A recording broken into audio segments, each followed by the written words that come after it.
Hey, this is my little baby brother. This video is I'm Yo-Yo Mania.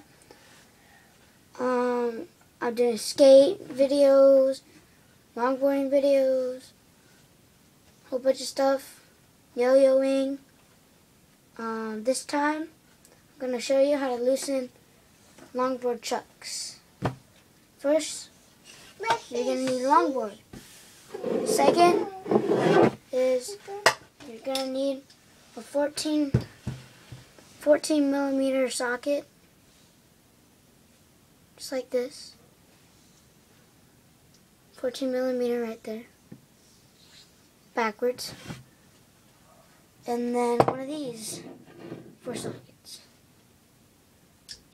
Put that on. Here, I'll get it. This side is to, when you go this way, when you're looking at the back of it, the right side, this is the right side when you're looking at the back of it like this. That's to tighten it. The left side is to loosen it. If you're righty. If you're lefty, I'm pretty sure it's the same thing. Yep, pretty much.